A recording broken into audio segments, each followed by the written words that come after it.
That is right. I tested the GoPro Hero 12 in a hurricane. We didn't mean to. We went to Cabo, me and my wife. We had no kids with us. It was amazing. And we went down there and I got to take the Hero 12 with me. And look, I had a little piece of gaff tape over the 12. So no one would know that I had the Hero 12, and we inadvertently got stuck in a hurricane. It wasn't that bad. It was mostly just wind and rain, but yeah, got to use the Hero 12 in a hurricane. The GoPro Hero 12 was announced a couple of days ago, so I can take the gaff tape off. And a couple of days ago they announced it, but no one could say what they thought of it or like show comparison footage, but you could just say like the features, and I don't know. I just wanted to wait until I could tell you guys what I actually thought of this camera, which is today. Right off the bat, from what you've seen already, you know the rumors of 8K footage, a 1-inch sensor, all the crazy like body redesign for a full rear touchscreen.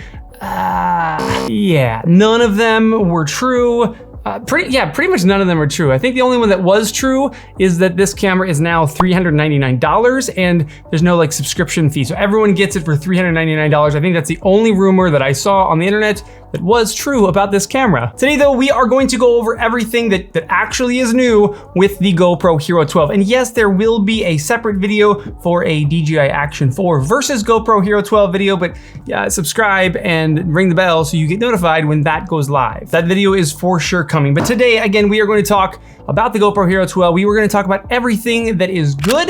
We're going to talk about everything that is bad and a couple of things that are ugly. The GoPro Hero 12 pitched as the most versatile camera ever.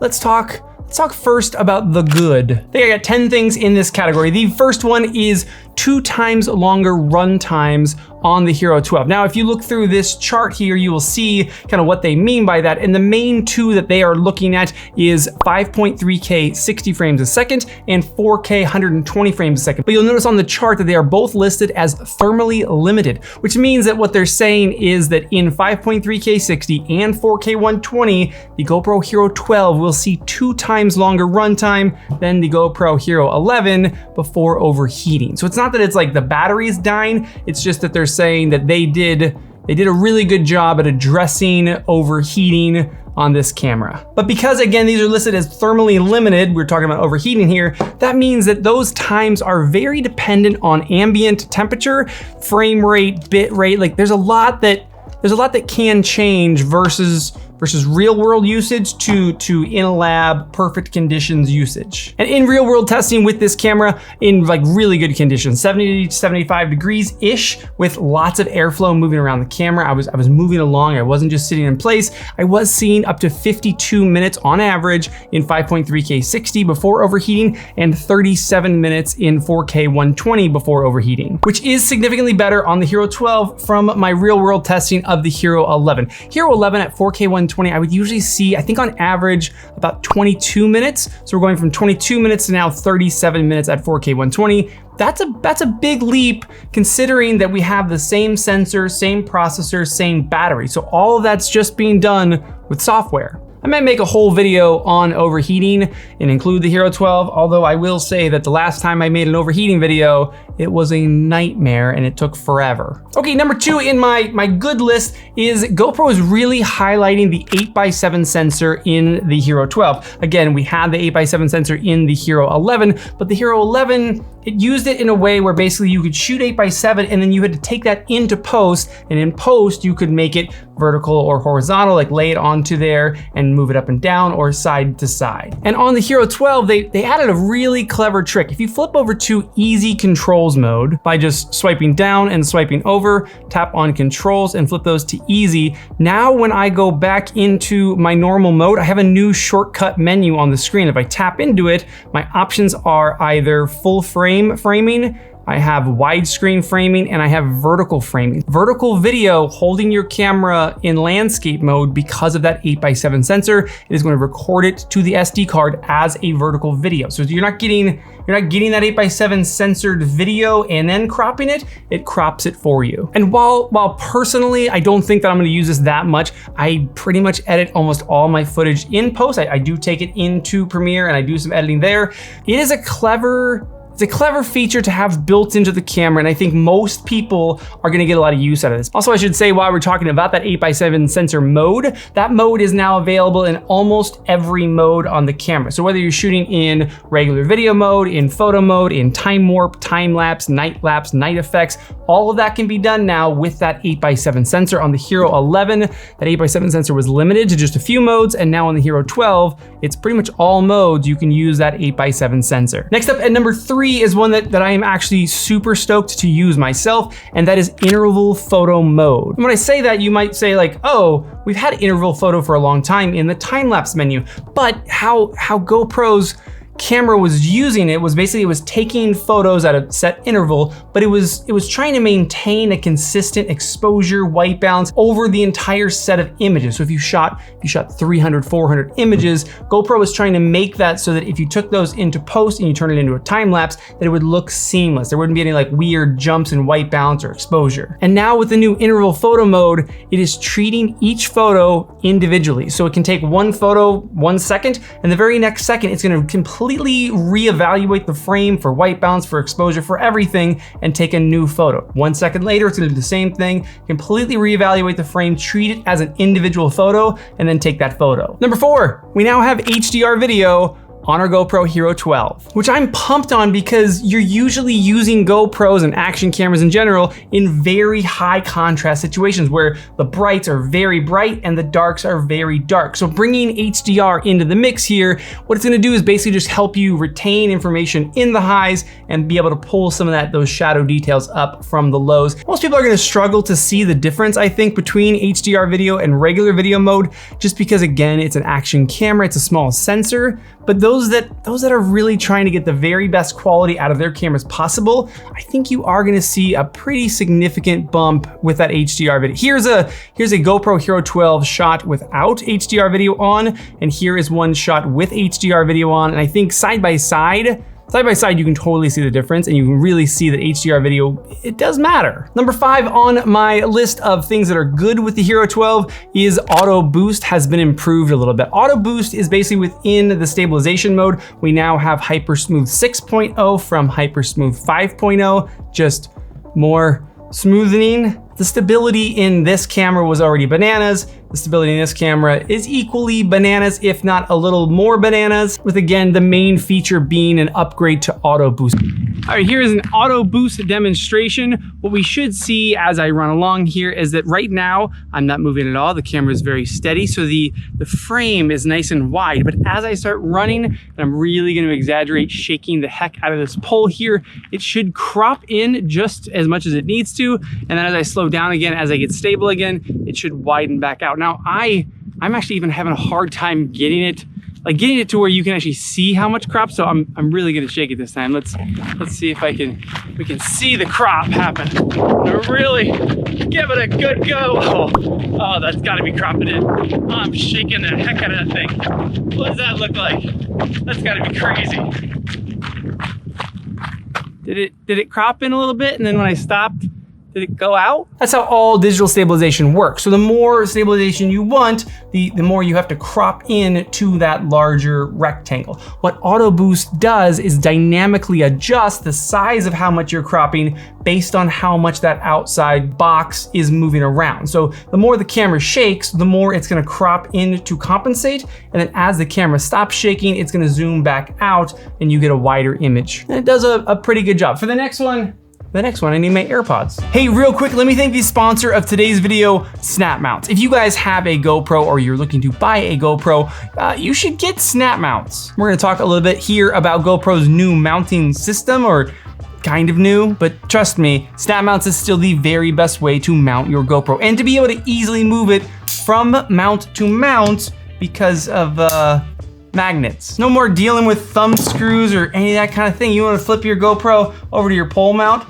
boom, super easy. You wanna pop it off there and click it into the mount that you have up in your windshield. It's that quickly to, again, just go back and forth between mounts.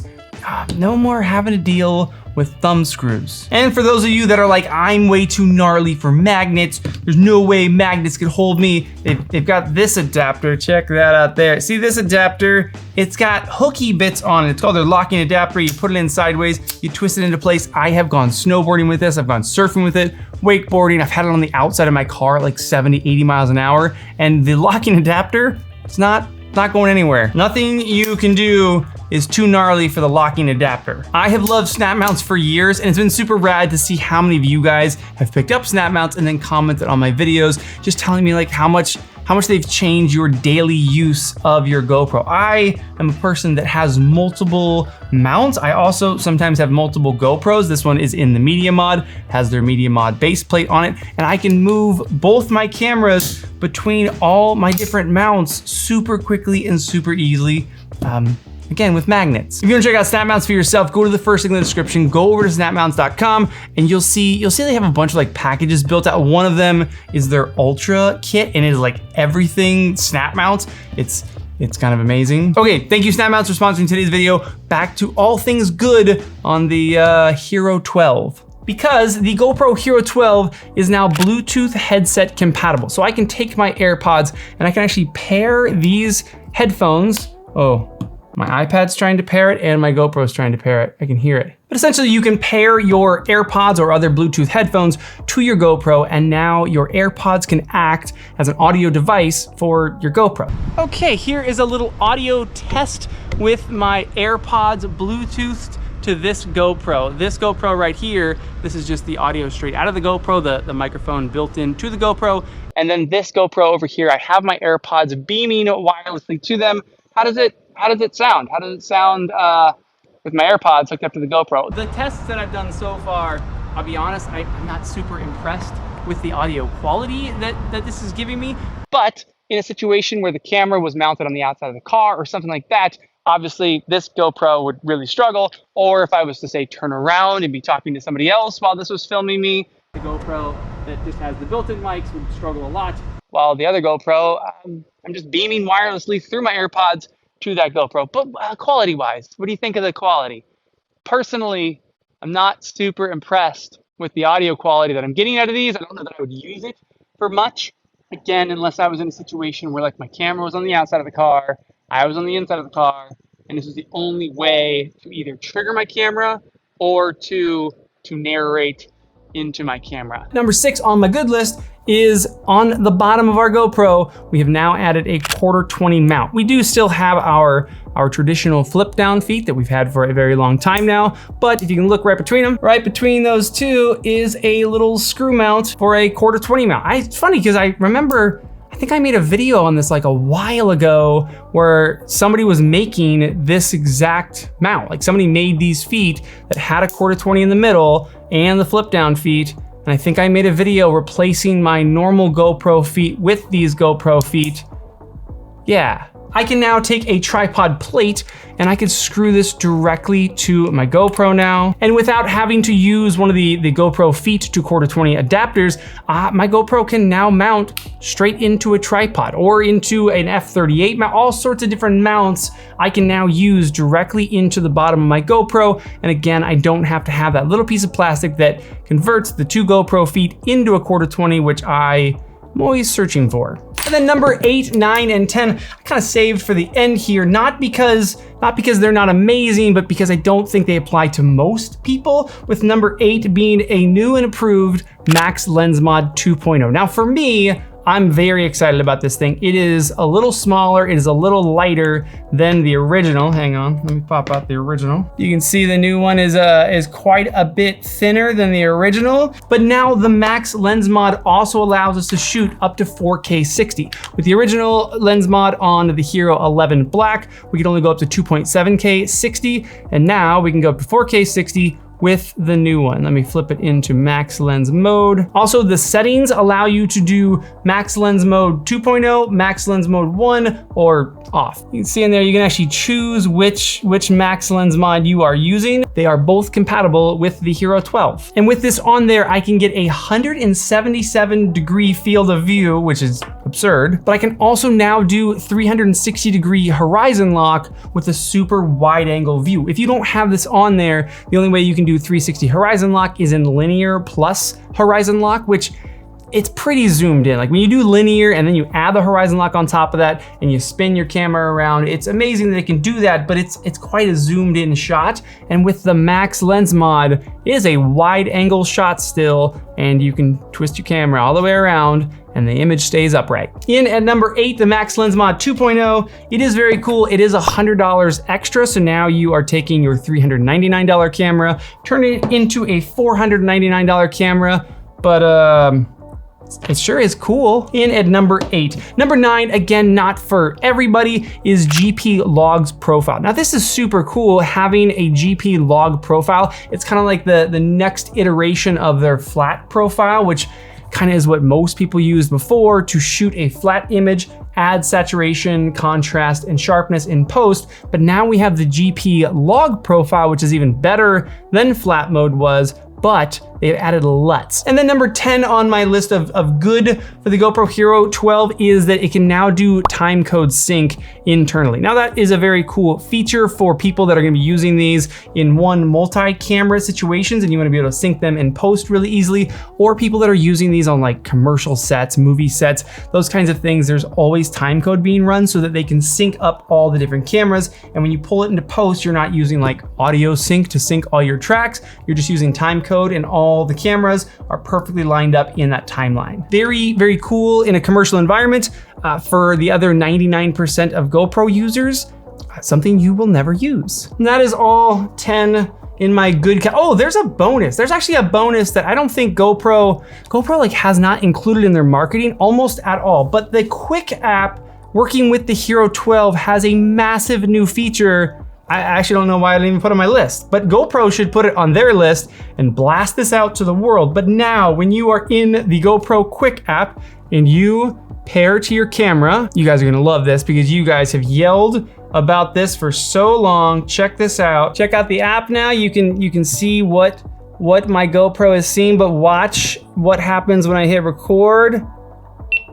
You can still see what the GoPro is seeing when you hit record in the app. I have no idea why this is not being more talked about. This is like one of the key issues that people have complained to me about GoPros is they mount their camera outside the car, on their plane window, they mount it somewhere crazy. They use the app to see their shot, but then when you hit record, the screen would go black. So Hero 11, 10, 9, I think Hero 8 you could do it, and then 9, 10, 11 you couldn't do it, and now that is back in the Hero 12. That is a huge feature.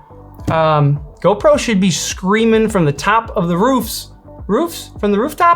Screaming from the rooftops about that feature. They're not though. They really haven't said much about it at all. Okay, on to the bad. And number 1 with the bad is just that overheating is still an issue. Now again, the times have gone up. It can do better at overheating. Again, they say twice as much, but it's good that they've extended it. But it does still overheat, which is a bummer. Because like I said, because those times are heat, they're thermal limiting times, that does mean that the hotter it is, that the worse of the conditions it is, the less those numbers are going to be. Number 2 on the Hero 12's bad list is that this front screen still not a touchscreen. I really thought that they would just switch that one to touchscreen. Like that would be an easy upgrade. You wouldn't have to retool the entire camera to do that.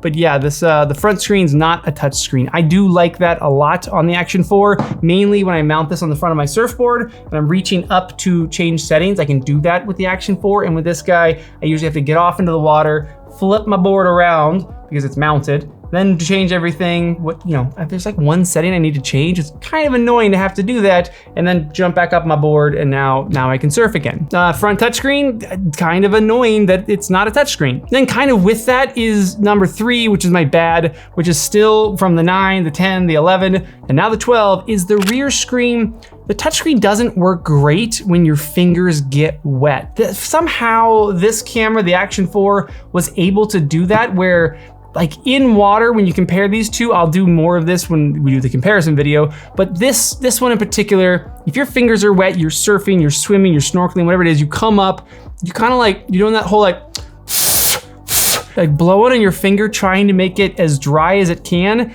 so that you can get the touch screen to respond to your fingers. Because again, not when you're underwater, all cameras don't work underwater. I'm just saying, like when you are wet, your fingers, yeah, like the inputs, like it's not responsive to input. Number 4 on my bad list is that they've still not given us a way to cancel our QUICKCAPTURE auto power off. Let me show you exactly what I mean. So a lot of times I have the camera turned off. Now I want to film something quickly. I don't want to turn the camera on, wait for it to power up, and then hit record. So what do? You just hit the record button, camera turns on and starts recording right away. Now this is a very cool feature. I use it all the time. The only problem is that a lot of times I'll use this to start recording, but then I want to record multiple clips. I want to change settings and continue recording.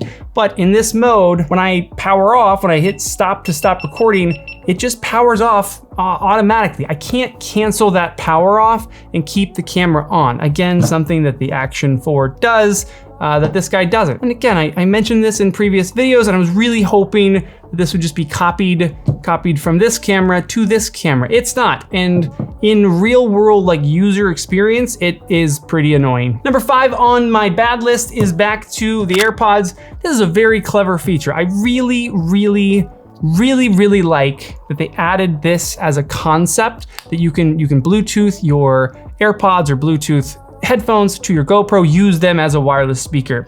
The problem is it sounds pretty bad. So it was in the good category because great idea. I love that you thought of it. Maybe acceptable audio, like if you really needed it for some reason. But I would say that on any level, you could listen to that audio and just be like, that does not sound good. That is not audio that I would want to use with this camera. You could put a media mod on here, hook up like a Rode wireless microphone, and that would sound way better than this. This is super convenient because it's just Bluetooth straight to it, but it just doesn't sound good. In fact, it sounds bad, which is why it's number 5 on my bad list. And I think that's it. I think I only had 5 things on the bad list. That's pretty good. That's pretty good for GoPro. I usually really lay into GoPros, and that only 5 things. 10 good things, 5 bad ones, and 1 ugly one. And the only reason I put this in like my ugly list is that it's a feature that has been on this camera for so long, and then they just decided, we're not gonna have that anymore. And that ugly thing in this camera is that the Hero 12 now does not have GPS built in. The Hero 11 has GPS built in. I think the 5, 6, 7, 8, 9, 10, 11 all had GPS built into the camera. You can do some pretty trick stuff with that, including those like on screen, like your speed and your elevation, all that kind of stuff was built into the camera with GPS. And now the Hero 12, they took it out. Probably from their perspective, they can see the data and be like, almost no one uses GPS. It's a very rare feature for people to use. But like if you're taking photos with it, it pops up in your photos, in your thing where you can see where it was taken. Yeah. I don't know, it's just weird that they took such a prominent feature, even though it's probably rarely used by most people, and then they were like, no, we're not gonna have that on this camera. I'm sure a bunch of you thought that I was gonna put like bugginess or shutdowns in the ugly category also, but as a reviewer, I'm using pre-production firmware, so any sort of shutdowns or weirdness that I've had, I really can't hold against the camera because it's all pre-production stuff. So wait for follow-up video. There will be plenty of follow-up videos on this camera. Once I have like the same firmware that you guys all have, I'll do a lot more testing with it, and we will give this camera a bugginess rating from 1 to 10 on GoPro bugginess. Okay, let me hear your guys' comments down below. Your comments help me massively, by the way. When I'm making future videos on the GoPro, I look at your comments, I look at your questions, and I include a ton of them. So drop them down below. I will answer a bunch of them, just kind of me pop it in there, but then I will also include them in future videos to help answer them for most people. Because if you have a question, chances are a whole lot of people have that same question. All right, like I said, subscribe so you can see more videos on this video coming soon. Ring the bell so that you get notified, all that. Go pick up some merch. These are the new shirts. Feels good, looks good. Oh, hey, real quick, Colton, check, see my sweet new loom bracelet? Colton, the bracelet maker, made me this loom bracelet.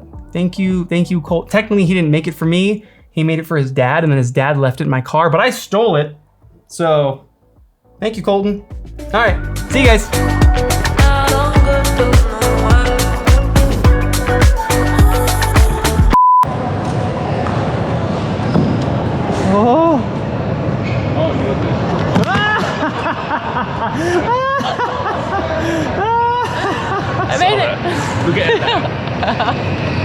Yes!